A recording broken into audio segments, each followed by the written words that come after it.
السلام علیکم ورحمۃ اللہ وبرکاتہ۔ جو ہمارا ٹاپک تھا اس میں ہسٹری آف کعبہ کے حوالے سے ایک اسٹوری آتی ہے، story of Abraha. Abraha was a king of یمن،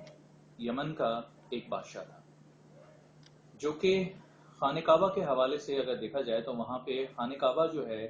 اس کی لوکیشن بڑی زبردست تھی۔ وہ ایک ایسی لوکیشن پہ واقع تھا خانہ کعبہ کہ جہاں سے جتنے بھی قافلے آتے تھے وہ خانہ کعبہ سے ہو کے گزرتے تھے اور مکہ سے ہو کے گزرتے تھے اور مکہ میں اپنا قیام کرتے تھے۔ اور کیونکہ خانہ کعبہ میں بہت سارے بت جو ہے وہ اس وقت زمانے میں تھے، یہ حضور صلی اللہ علیہ وسلم سے پیدائش سے پہلے کا واقعہ ہے، تو وہاں پہ کیونکہ بہت سارے بت تھے تو لوگ آتے تھے قافلے کے ذریعے سے، اور وہاں پہ جو بت تھے ان کو چڑھاوے چڑھاتے تھے، یعنی کہ سونے چاندی کے جو ہے ہار پہنائے جاتے تھے، وہاں پہ پھول کے ہار بھی بنائے جاتے تھے، اور غالباً جو ہے وہاں پہ پھل اور فروٹ وغیرہ بھی جو ہے وہ رکھے جاتے تھے، چڑھاوے چڑھائے جاتے تھے۔ تو وہاں پہ ان بت کے جتنے بھی رکھوالے جو تھے، جو کسٹوڈین جو تھے، وہ تمام وہ چیزیں جو ہے اپنے پاس جو ہے وہ رکھ لیتے تھے۔ اس کے علاوہ جو قافلے وہاں پہ آتے تھے تو وہاں پہ کچھ دیر قیام بھی کرتے تھے، ظاہری بات ہے وہاں پہ ٹھہرتے تھے، وہاں پہ کھانا کھاتے تھے، وہاں پہ مطلب اپنا مال جو لے کے آ رہے تھے وہ اس مارکیٹ میں بیچتے تھے، اور پھر وہاں سے مال خریدتے بھی تھے اور پھر واپس جو ہے وہ چلے جاتے تھے۔ اسی طرح سے کوئی دوسرا قافلہ آتا تھا، وہ وہاں پہ جب آ رہا ہوتا تھا تو وہاں پہ ٹھہرتا تھا، وہاں پہ چڑھاوے چڑھائے جاتے تھے، جو بت وہاں پہ خانہ کعبہ میں موجود تھے، اور وہاں پہ چڑھاوے چڑھانے کے بعد وہاں پہ رکتے تھے، کھاتے تھے، پیتے تھے، وہاں پہ اپنا مال بیچتے تھے جو کہ وہ لے کے آ رہے تھے، اور کچھ مال وہاں سے خریدتے تھے اور وہاں سے پھر چلے جاتے تھے۔ تو it was a very popular route of all the caravans, جتنے بھی قافلے آتے تھے ان کا بہت پاپولر روٹ تھا۔ اور خانہ کعبہ کے حوالے سے کیونکہ وہ بیت اللہ ہے، اللہ کا گھر ہے، تو اس کے حوالے سے جو ہے ان کو کافی انسیت بھی تھی خانہ کعبہ سے۔ اب ہوتا یہ تھا کیونکہ مکہ میں جو ہے، کیونکہ یہ تمام چیزیں ہو رہی تھیں تو مکہ جو ہے وہ بہت زیادہ تیزی سے ترقی کرنے لگا۔ مکہ کے لوگ جو ہے وہ امیر ہوتے چلے گئے کیونکہ وہاں پہ کاروبار کا پوٹینشیل بھی بہت زیادہ بڑھ گیا تھا، اور وہاں پہ جو ہے کیونکہ بہت بڑی مارکیٹ بن گئی تھی، although کہ خانہ کعبہ میں کوئی چیز اگتی نہیں تھی لیکن وہاں پہ آپ کو دنیا بھر کا جو ہے پھل اور ہر چیز طرح کا کپڑا اور ہر طرح کا اوزار اور ہتھیار جو ہے وہاں پہ ملتا تھا۔ تو جو بھی وہاں پہ کاروبار کرتا تھا تو وہ کافی زیادہ امیر ہو جاتا تھا، جس سے مکہ کے جو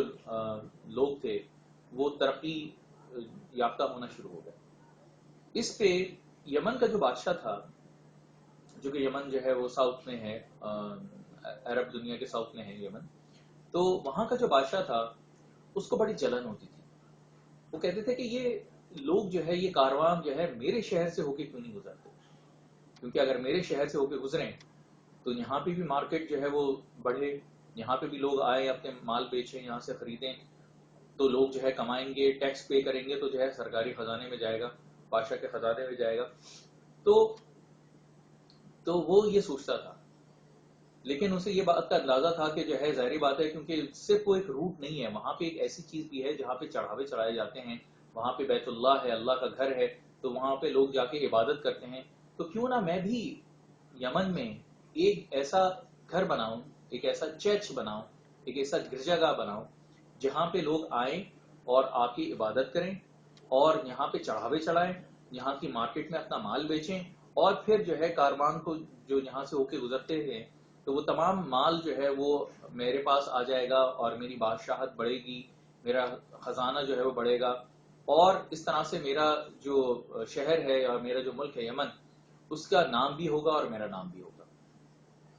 تو یہی سوچ کے اس نے جو ہے یمن میں ایک گرجا گھر یا جسے ہم کہتے ہیں چرچ، وہ تعمیر کروایا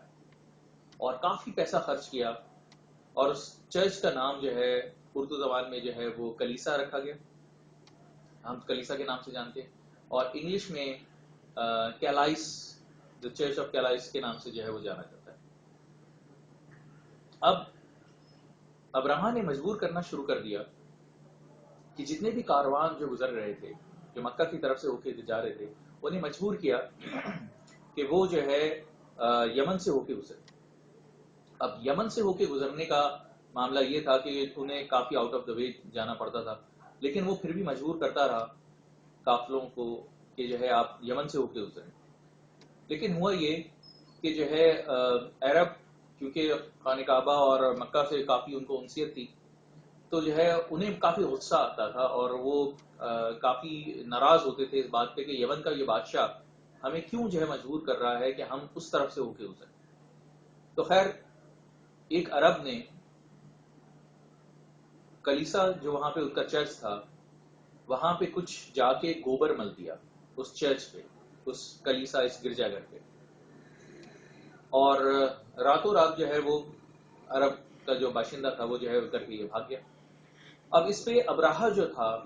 وہ بہت ناراض ہوا اور بہت غصہ اسے آیا کہ میں نے اتنا پیسہ خرچ کر کے جو ہے کلیسا، میں نے جو ہے چرچ تعمیر کروایا کہ لوگ آ کے جہاں پہ چڑھاوے چڑھائیں گے، عبادت کریں گے، لیکن عرب کے کچھ لوگ نے آ کے یہاں پہ جو ہے وہ گوبر اس چرچ پہ جو ہے مل دیا، جس پہ بہت زیادہ ناراضگی کا اظہار اس نے کیا. اور پھر اس نے کہا کہ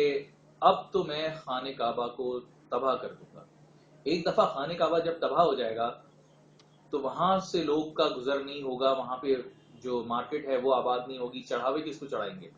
اگر جب خانہ کعبہ ہی نہیں رہے گا. تو بحالت مجبوری جو ہے ان تمام کارواں کا رخ جو ہے وہ یہاں پہ میں جو ہے کروں گا، اور پھر یہاں پہ میرے گرجا گھر میں جو ہے وہ آ کے عبادت کریں گے اور یہاں کی مارکیٹ میں اپنا مال بیچیں گے تاکہ میرا ملک بھی جو ہے ترقی کرے گا. اچھا، اب اس پہ ہوا یہ کہ اس نے اپنی آرمی کو تیار کیا کہ جاؤ کہ ہم چل کے خانہ کعبہ کو وہاں پہ جا کے جو ہے تباہ کر دیتے ہیں، ڈسٹروائے کر دیتے ہیں. اس زمانے میں عرب دنیا میں ہاتھی جو ہے بہت کم جو ہے وہ دیکھنے میں آتا تھا، لیکن یمن کا یہ جو بادشاہ تھا اس کے پاس کافی ہاتھی تھے، موجود تھے، بے تحاشا ہاتھی تھے. تو وہ ہاتھیوں کو لے کے اور اپنی فوج کو بنا کے وہ جو ہے مکہ کی طرف روانہ ہوا کہ خانہ کعبہ کو اور مکہ کو جو ہے ہم خانہ کعبہ کو جو ہے ڈسٹروائے کر دیں گے، ختم کر دیں گے، تباہ کر دیں گے. اور وہ اپنی کئی ہزار آرمی اور غالباً شاید لاکھوں لوگوں کو لے کے جو ہے وہ خانہ کعبہ کی طرف بڑھا، اور خانہ کعبہ سے کچھ فاصلے پر جا کے جو ہے وہ رک گیا. اپنی آرمی کو جو ہے اس نے روک دیا اور وہاں پہ اس نے کہا کہ خیمے ڈال لیے جائے. تو اس کے کچھ سپاہی جو ہے مکہ میں جا کے لوٹ مار کرتے تھے. تو وہاں پہ ہوا یہ کہ انہوں نے حضور صلی اللہ علیہ وسلم کے دادا، ان کے جو ہے کچھ اونٹ جو ہے وہ اپنے پاس لے آئے. تو خانہ کعبہ کے جو مکہ کے جو لوگ تھے ان کو یہ احساس ہو گیا تھا کہ یہ بہت بڑی آرمی ہے، اس سے لڑنا اور اس سے جو ہے مقابلہ کرنا ناممکن ہے. تو سب جو ہے وہ بہت پریشان تھے. تو اس پہ حضور صلی اللہ علیہ وسلم کے دادا وہ جو ہے ابراہہ کے پاس گئے اور انہوں نے جو ہے جا کے وہاں سے ریکویسٹ کی ابراہہ سے کہ دیکھیں میرے اونٹ جو ہے وہ آپ کے سپاہی کچھ لے کے آ گئے ہیں، وہ مجھے واپس کر دیجیے. تو اس پہ ابراہہ کافی جو ہے زور سے ہنسا اور ہنس کے کہنے لگا کہ تم اونٹوں کی بات کرتے ہو، یہاں پہ تو میں خانہ کعبہ کو جو ہے وہ اٹھانے کے لیے آیا ہوں، تباہ کرنے کے لیے آیا ہوں، اس کی تم فکر کیوں نہیں کرتے؟ تو اس پہ انہوں نے جواب دیا کہ اونٹ میرے ہیں، وہ ذمہ داری میری ہے، اس وجہ سے آپ مجھے وہ دے دیں، جس کا گھر ہے وہ اپنی حفاظت خود ہی کر لے گا اپنے گھر کی. تو اس پہ ابراہہ نے کہا کہ چلو اس کے اونٹ دے دو، جب آپ حملہ کریں گے تو یہ اونٹ واپس ہمارے پاس ہی آ جائیں گے، تو دے دیا جائے اس کو. تو خیر وہ اونٹ دے دیے. اب ہوا یہ کہ جب اس کی آرمی خانہ کعبہ کی طرف اٹیک کرنے کے لیے بڑھی تو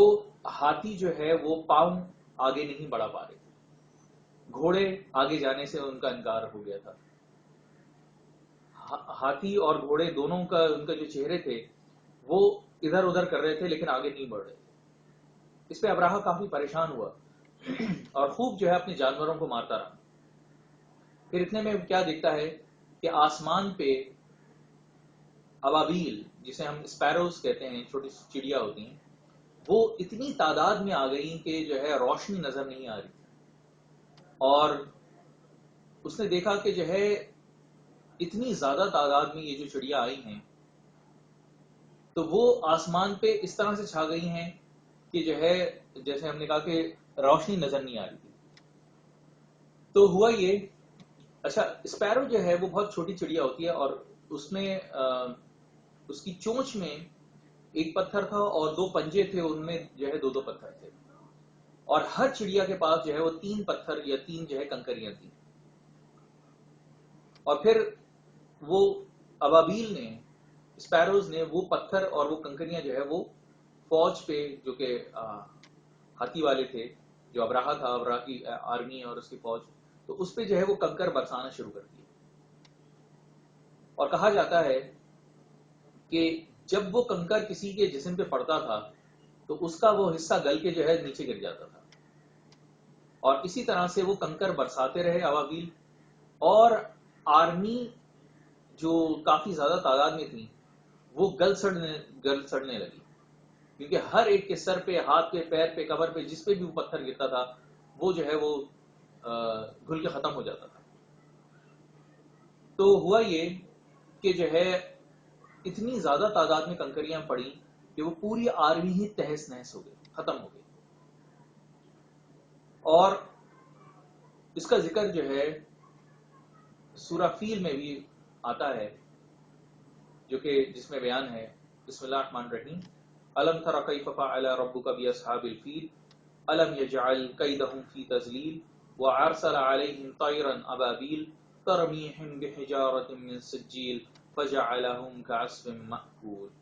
کیا تم نے نہیں دیکھا کہ ہم نے ہاتھی والوں کے ساتھ کیا سلوک کیا؟ ان پہ ہم نے جھنڈ کے جھنڈ جو ہے